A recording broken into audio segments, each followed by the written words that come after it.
or what? Only for us to hear at the end of that meeting, as news began to filter out, that it was about the future of Nigeria. It was about oil exploration and exploitation. It was about the natural resources in the country and in that area. Well, history is well documented. As time goes on, probably when we get further into the conversation, we'll go down memory lane. But of course, the members of the federal government officials at that meeting, apart from the president, were the Chief of Staff at the presidency, Femi Gbajabiamila, Right Honorable. You have the National Security Advisor, Malam Nuribadu, and others. Amongst the delegation from Rivers State, apart from the governor of Rivers State, Sir Siminalayi Fubara, I'm making him a doctor. You had some Ogoni leaders, prominent Ogoni personalities like Senators Lee Meba, Senator Magnus Abe, Senator Olaka Nwogu, Chief Victor Gadom, Chief Kenneth Kobani, Monsignor Pius Key, Ledo Mite, one of those who was with the late Ken Sariwiwa, as well as Senators Bennett Birabi and Barry Mpigi, as well as Joe Poroma and others. They were part of that meeting. You also have had in attendance, apart from the security advisor and the secretary, the chief of staff at the presidency, you also had the group chief executive officer of the Nigerian National Petroleum Company Limited, Malam Melekari. You had the minister of environment, Balarabe Abba. You had the minister of information and national orientation, Idris Mohammed. You have the minister of regional development, Abubakar Momo. And all that, some other officials were there as well. So it was quite evident as time went on. This was about how to move forward and in Ogoniland, and of course get back to oil exploration and exploitation, which has been down for some years. We have a guest joining us this morning. He's an environmentalist, an environmental activist. He's a lawyer, amongst many other things. I don't know if he has a chieftaincy title, because it's been a while since we spoke. Maybe so I can update my my diary. But I'd like to say good morning to our guest. He is a country manager of Natural Justice, Mike Karikpo Esquire. It's good to see you again. Barrister, good morning. Good morning, Kofi. Good morning. And thanks for having me this morning, and good morning to listeners. All right. Fantastic. We've had several engagements over the years about Ogoniland, about Rivers State, about Nigeria, about the UNEP report.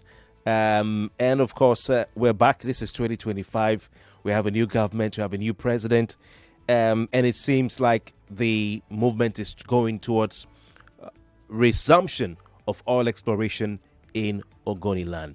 We have shell installations. You have oil wells all over there, huge hydrocarbon resources. Before we get to your reaction, just give us a sense and an idea. Apart from being a lawyer, an environmental activist, you're also an Ogoni man, an Ogoni son, and a prominent one at that.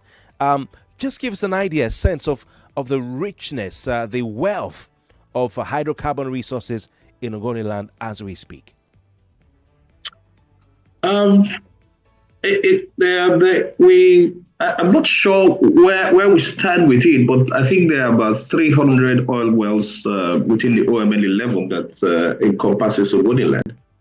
And with a production capacity, when oil production stopped in 1995, the production capacity was 150,000 barrels per day.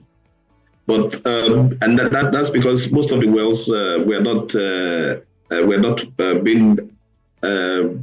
producing, and so there is a thinking that if all of the wells produce within the OML 11, we could get about between 250 and 300,000 barrels of crude oil per day from the Ogoni area, and millions and millions and tens of millions of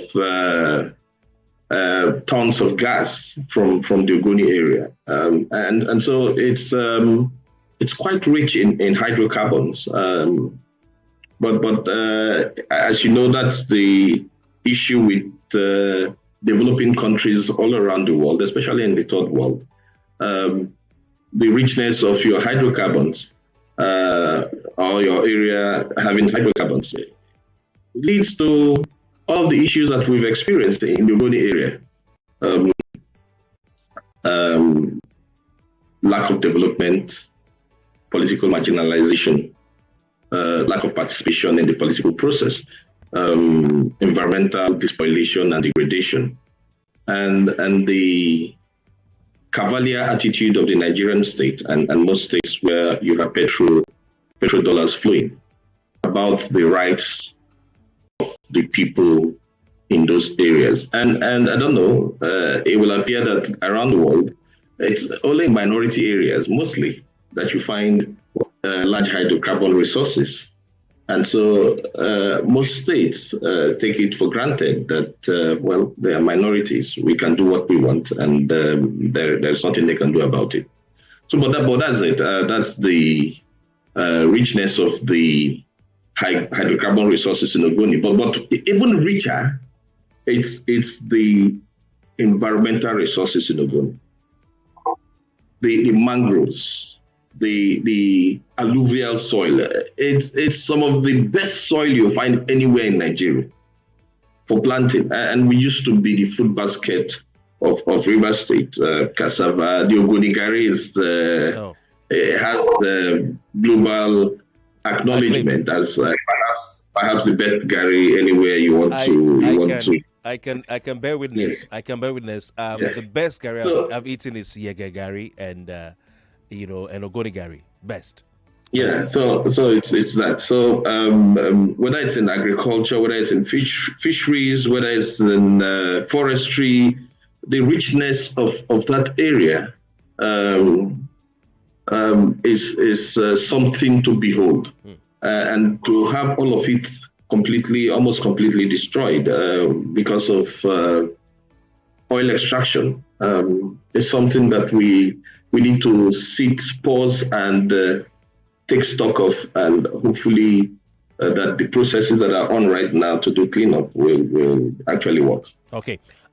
So without wasting time, let's go straight to the crux of the matter. But before that, I'd like to invite our listeners to be a part of the conversation by calling our studio line 0201 465 7190 0201 465 7190. Of course, the federal government is reported to be in talks with local communities to restart the production of oil in Ogoniland in River State, a place that has suffered, like you heard from our guest, environmental damage after oil spills over the years.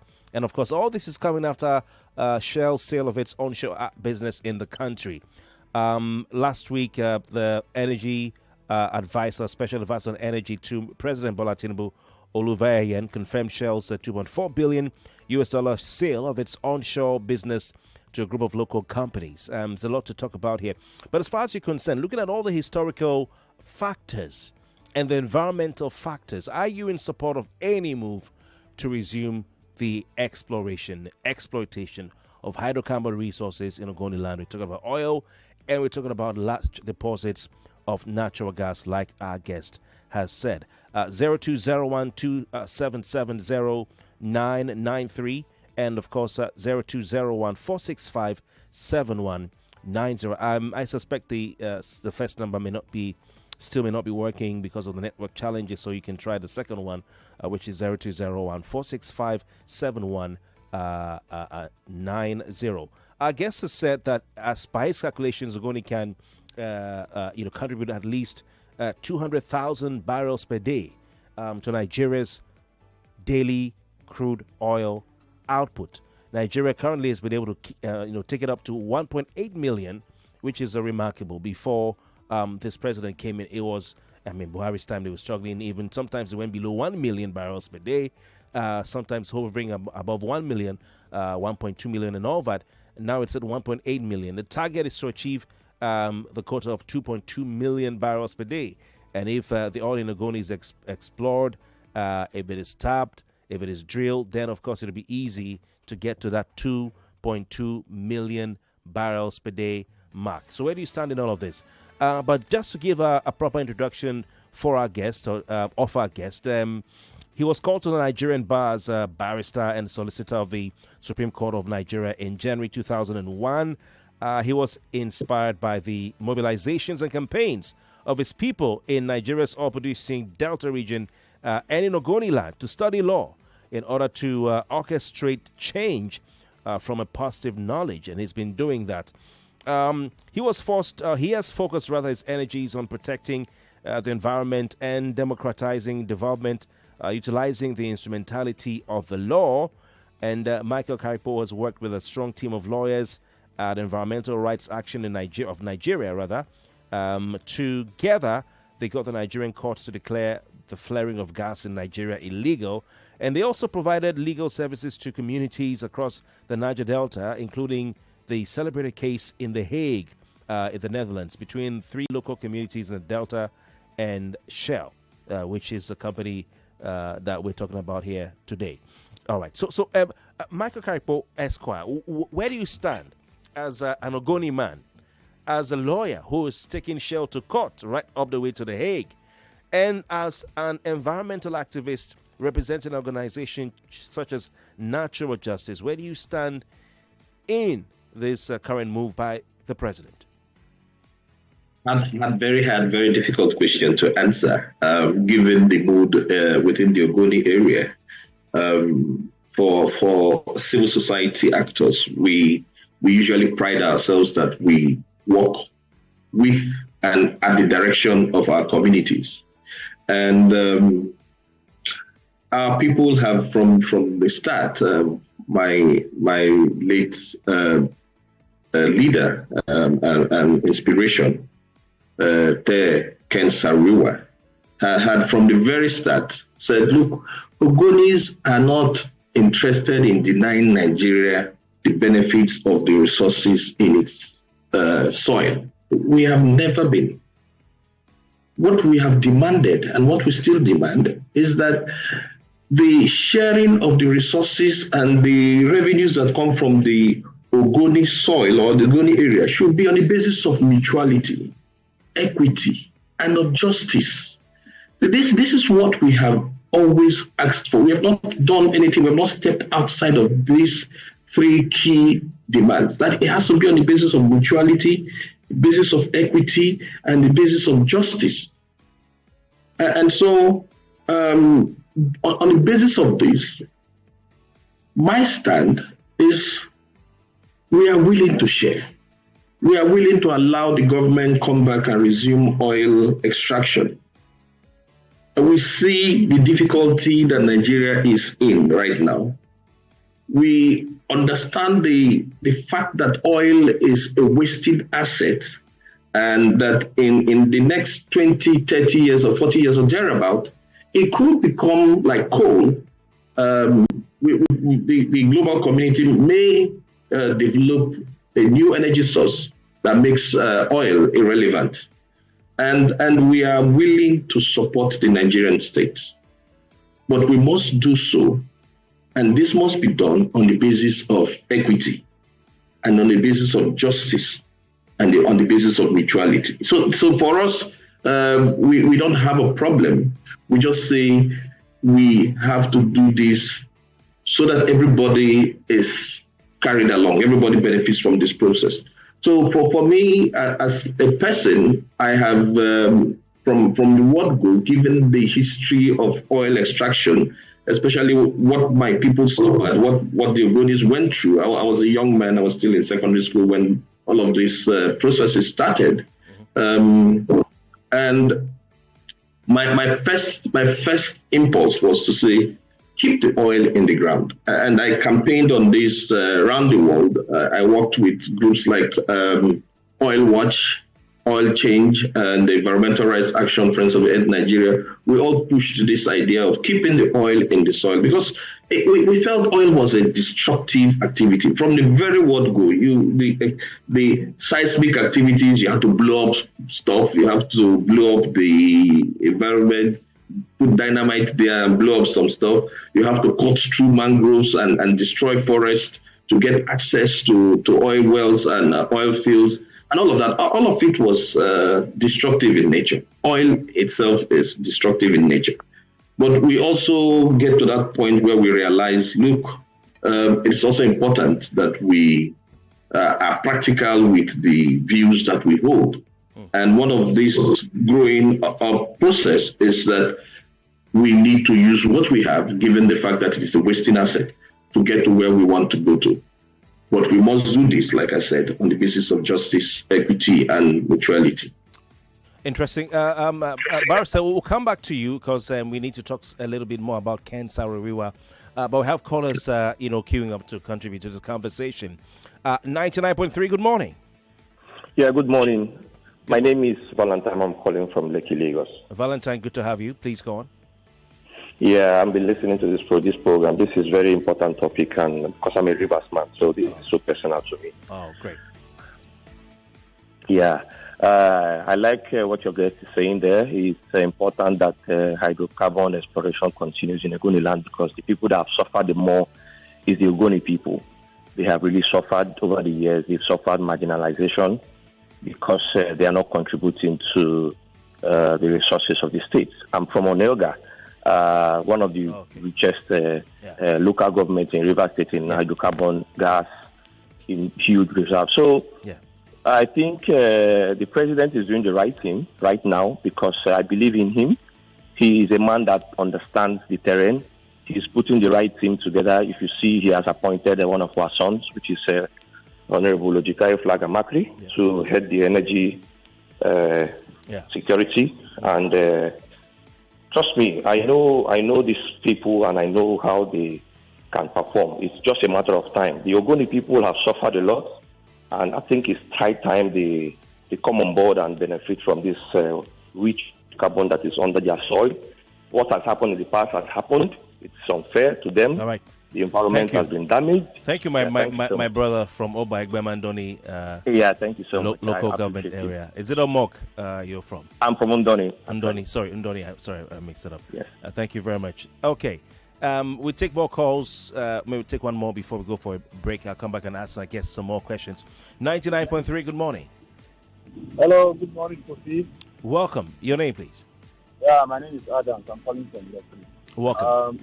The Ogoni subject is always a positive subject and one that everyone is passionate about. So I thank your guest for the passion and commitment to the subject. For me, I'm a firm believer of equity, justice, and fairness. And I think that the companies who have worked there owe it to the Ogoni people to ensure that this justice and fairness is brought on board. What I would only advocate is that the Ogoni people should also come to the table with equity and fairness. As one who has worked for a few years in Ogoni, I still see today, even without hydrocarbon exploration happening there, we still have pockets of sabotage spills, pipeline vandalism that is causing an ongoing pollution there. Yes, it's a fact that there are operational spills. In fact, just yesterday I read in the news that there was one operational spill from one company on top they mentioned. But for every one operational spill we still have up to 3 sabotage spills that happen. So it's a collaborative effort from all players. We must come with responsibility. The era where you are hacking facilities, where you are sabotaging facilities does not even encourage investment, neither does it encourage environmental stewardship. So I wish that everybody becomes responsible and makes progress with sincerity. Ogoni achieve our rightful place. Thank you. Thank you very much. Very well said. Thank you very much. When we come back from our break, Barrister, I'll ask you some more questions, especially about your reaction from Mosop and others. Stay with us. More conversation, more talk, more right after this. Help build strong bones with Vitabiotics Osteocare from the UK. The supplement that's not just calcium, but also contains scientific cofactors better absorption into the bones. Nourish your bones, teeth, and muscles with Osteocare. In Nigeria, we need calcium for our children through adult life and especially for our seniors to help prevent stunted growth, broken bones, and osteoporosis. Osteocare scientific formula, not just calcium for strong bones from Vitabiotics UK, available in pharmacies around you. You define better odd. I bet you one play cause over 1.5. I bet you one bet say both seem no go score at all. Yeah, we get better pay out to one. No worry, we there for you. Our odd chabrat out. In a day for best baba. Free with money, best baba. Cash out today easy or best baba. We get online games for you to play. We get better bonus. Money me no dollar. Yo, na bet Baba dey aso. Cash up, oh darling, no. Welcome to Bet Baba. Register now on betbaba.ng. Not for people under 18. Let me ask you a question. What holds you back when you wake up each morning? Is it the uncertainty of how the day will unfold? And as the day goes on, what makes your heart race? Is it the quiet fear that maybe you're not doing enough? And when it's evening, is it the longing for just a little more time? Whatever it is, remember, challenges don't define you, but how you rise to meet them. Staying connected to your dreams, that's how you break free from limits. Get unlimited data plus up to 6-hour battery backup to keep you connected without interruptions on Airtel 4G 5G Smart Connect. Visit the nearest Airtel shop to find out more. Airtel, a reason to imagine. When you wake up on the wrong side of your bed, you wake up with a bad mood. It could affect your car. Before you know it, when you sleep on the wrong mattress, you'd always wake up on the wrong side of the bed. Sleep good and start your day right with Vitafoam's range of great quality mattresses and furniture. Visit www.vitafoamng.com or any of our authorized distributors nationwide. Vitafoam, the fine art of living. To all the people we get heavy duty engine and big generator for we country, we throw away salute given out. Things no easy, but this big engine then must continue to the work. For Total Energies, we done the innovate for over 70 years to take given out Rubia engine oil. We're good for all types of heavy duty engines then. Rubia engine oil, they help engine they can't pay so that it no go quick spoil. It they make oil last well for engine before you change them, and it also help the consumption of fuel for your heavy duty engines. It never finish. Rubia products they tested for all types of conditions, and over 200 major heavy duty manufacturers don't approve them. Experience Total Energies Obunge Premium Engine Oil through the years. Omo, Honka dey show people shaky. Dollar and petrol prices just dey turn on your own. But we for Union Bank don package 131 million naira for grabs for the Save and Win Pali promo 4. You could be one of our 3 lucky winners to win the grand prize of 5 million naira each and other exciting prizes. To win, save 10,000 naira or more for your Union Bank account and do at least 5 transactions monthly. To open an account, visit unionbankng.com or the nearest branch today. Promo applies to new and existing customers, but terms and conditions dey sha. Union Bank, your simpler, smarter bank. Oh, lunch. Guys, I'm going for lunch. Please, put more stew. Nice meal. My chest. Suffering from heartburn and indigestion? Try Just Eat. Just Eat is a brand of aluminium and magnesium hydroxide and simethicone. Just Eat is available in suspension and tablets. Remedy for heartburn, indigestion, flatulence, and acidity. Just Eat, now available in new packs. If symptoms persist after 3 days, please see your doctor. Read leaflet inside.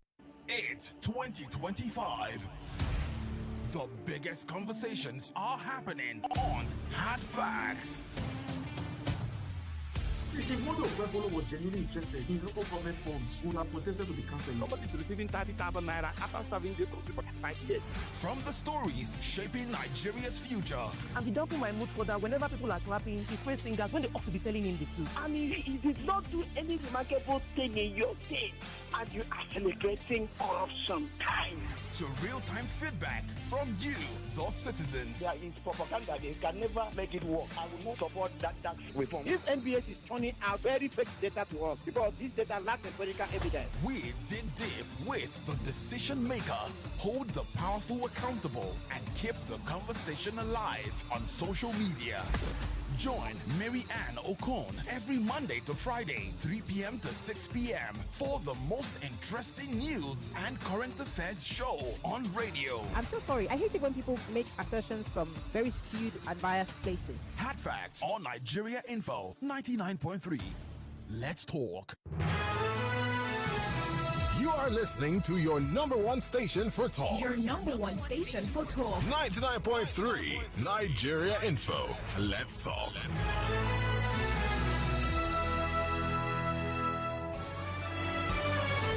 This is Morning Crossfire on 99.3 Nigeria Info. Lagos, welcome back. Still the morning crossfire, 99.3 Nigeria Info. Thanks to all of you who've been calling in, including my brother from River State who comes from Andoni. That's Onelga. Yes, indeed. I was in River State for about 12 years or more, so I consider it home. And that's why Barrister knows what I'm talking about. We used to know ourselves in Port Harcourt. All right, so it's good to talk about River State. Please call and share your thoughts with us as we discuss the resumption of all exploration in Ogoni, attempts to resume that, and of course the moves by the presidency and the President Bola Ahmed Tinubu to resume all exploration in Ogoniland. He's been meeting with representatives of the Ogonis and of River State, led by the governor of River State. But that's not the first meeting, the one he had last month. He had one in 2024. Our guest is the country manager of Natural Justice. He is a lawyer, he is a human rights and environmentalist, environmental activist, and he joins us virtually right here. Mike Karikpo Esquire, many thanks for your time this morning. He is one of those lawyers who took Shell all the way to The Hague. In that case, they won. Is that a $15 or $13 million case? It's the euro case. It's about 20 million, 5 million euros. That is the Oroma case. There are two cases. The first case was the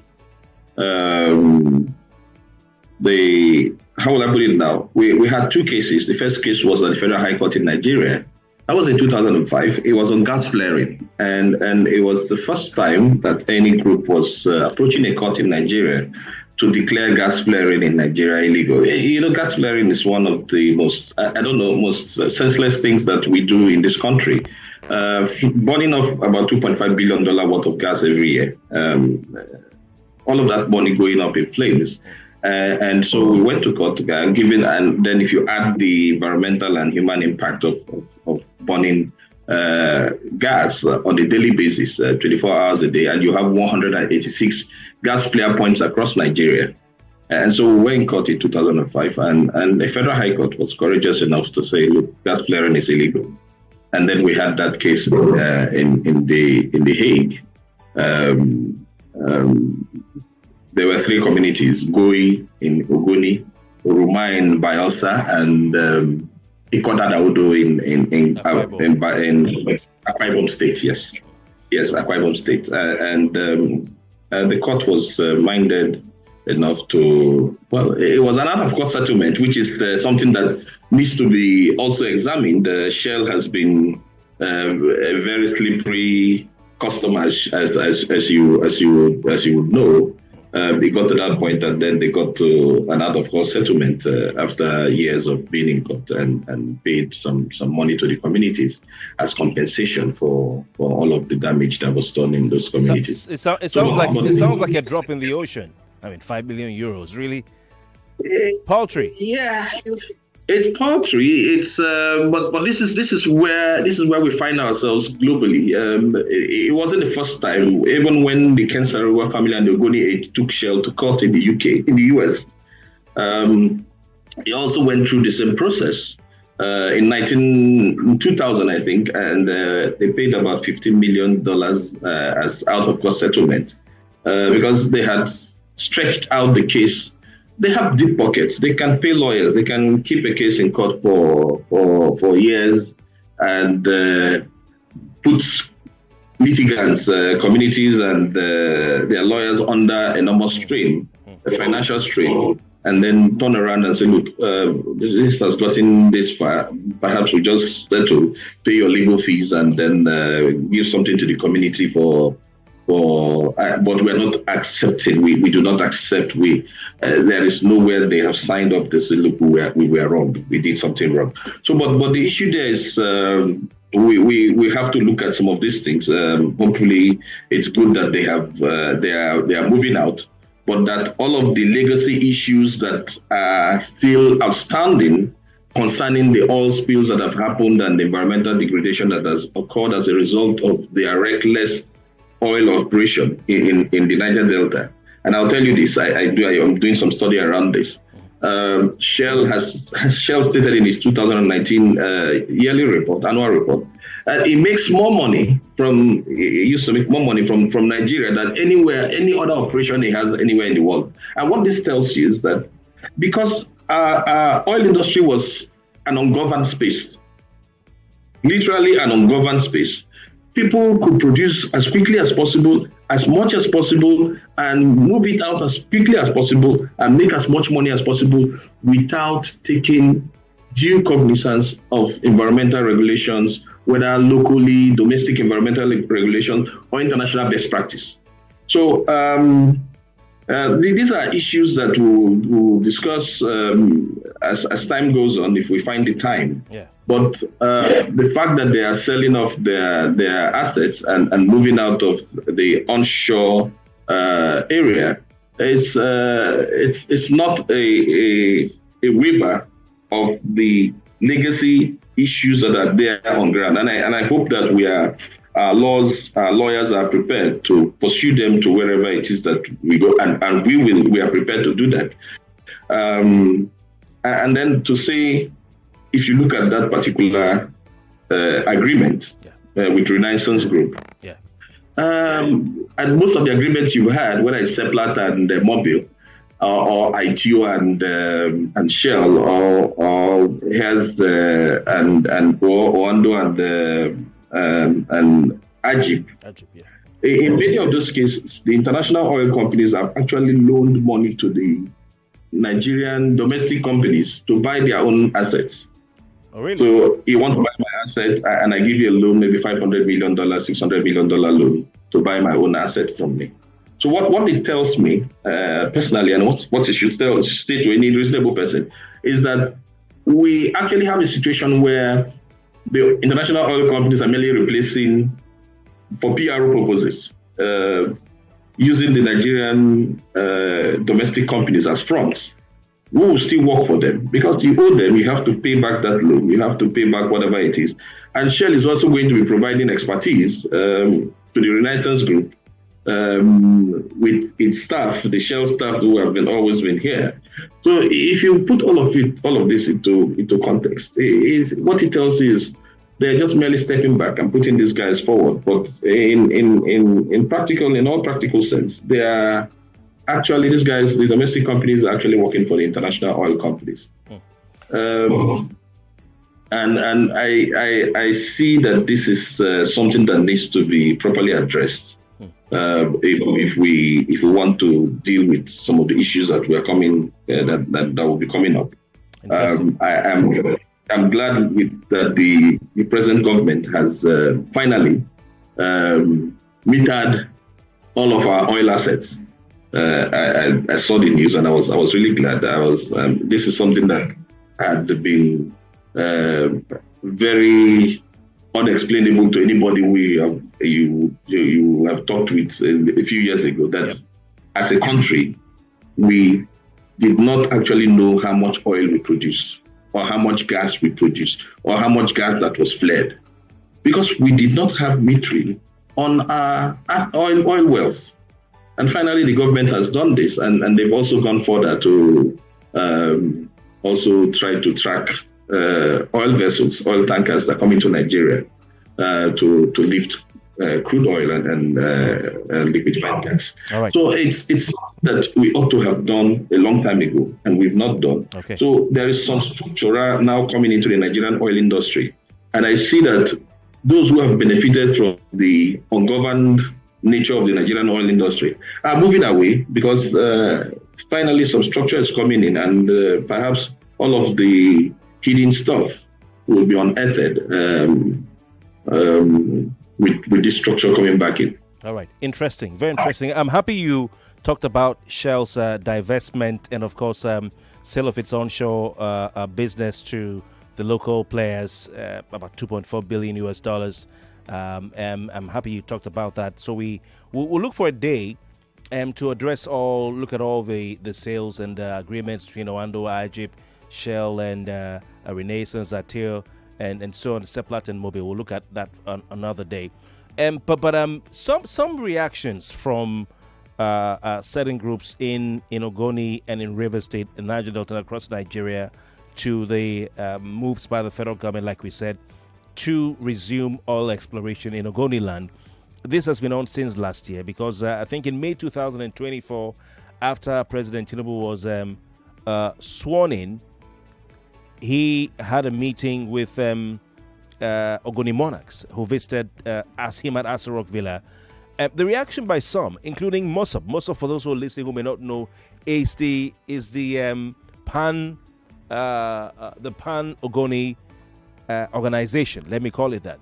I don't say sociocultural group because it's more than just a sociocultural organization. This is a movement for the survival of Ogoni people. They released a statement saying that those who the meeting between President Bola Tinubu and the traditional rulers was an act of economic sabotage. That was then, and it's called it a clear misrepresentation of the situation on ground regarding the resumption of oil production in the area. So they called it an act of economic sabotage. And we can look at this current latest meeting from last month. We hear that no fewer than 16 civil society organizations, 16 in all, condemned the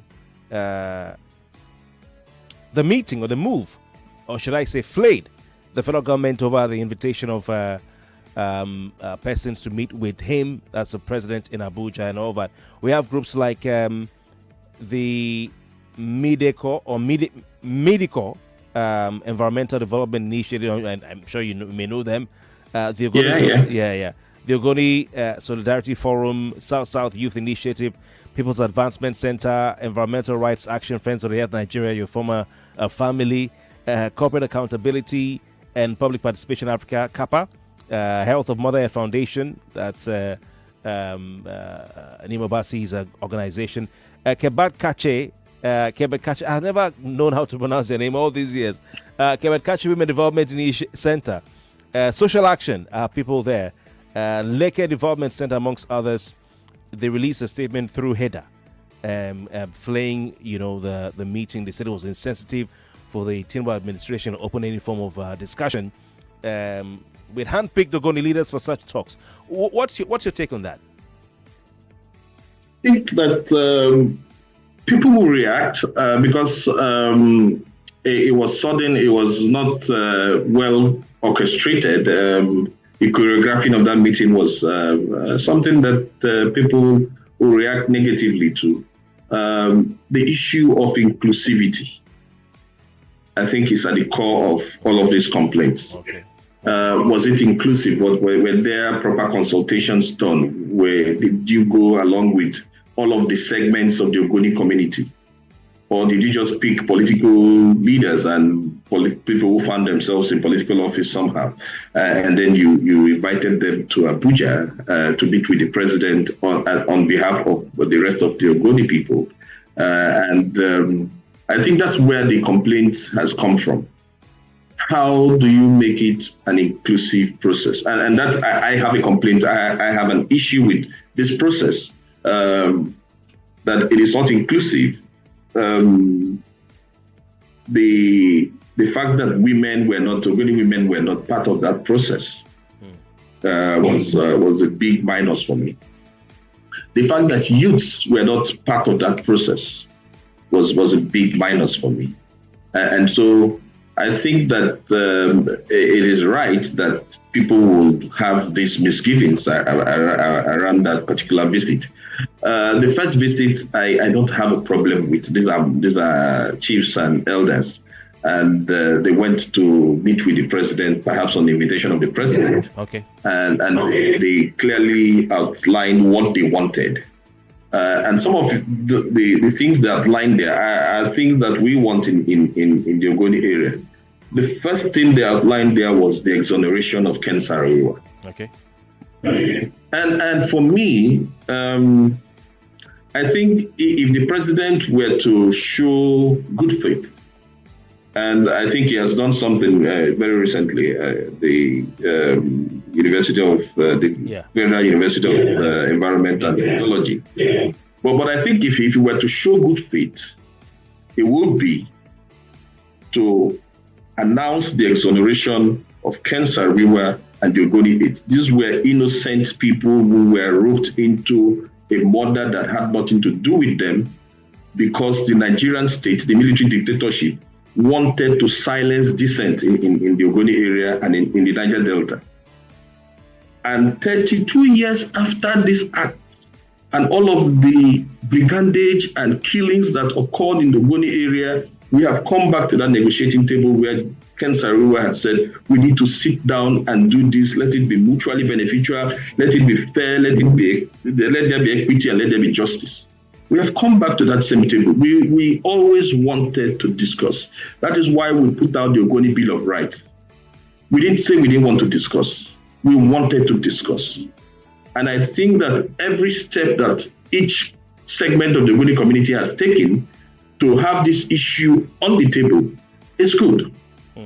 It moves us to where we ought to be. So, but I think that the process ought to, and this is for me, ought to be halted right now. Okay. All of this consultation process should be halted. And then the facilitation group that was set up, 3-member facilitation group that was set up, should be expanded. We expand the facilitation group, we add women. They are very critical to whatever decisions we take in Ogoniland. We bring in our young people. They are very, very critical to whatever decisions we take in Ogoni. And then we balance an equation that I see that is not working there in that facilitation group. You have a representative of the Ogoni 4, the families of the Ogoni 4. But we do not have a representative of the families of the Ogoni 9 on that facilitation group. And I think these are very, very crucial issues that will lead to the failure of this process if we don't take action immediately to address them. Okay. And so I am calling for the halt of all of the consultation processes until we address these key issues that we've identified. Women inclusion, youth inclusion, and inclusion of a representative of families of the Ogoni 9, Ken Saro-Wiwa and the 8 other Ogonis that were hanged by the Nigerian state.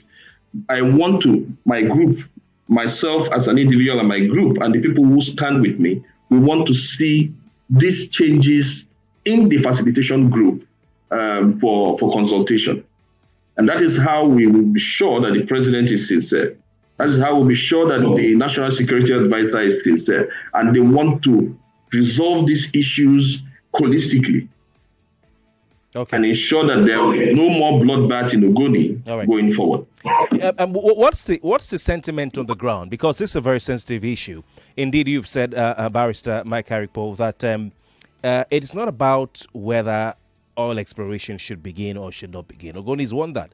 Ken Saro-Wiwa wanted that, but he wanted an all-inclusive, fair, equitable, and just exploration of the resources of the people of Ogoni.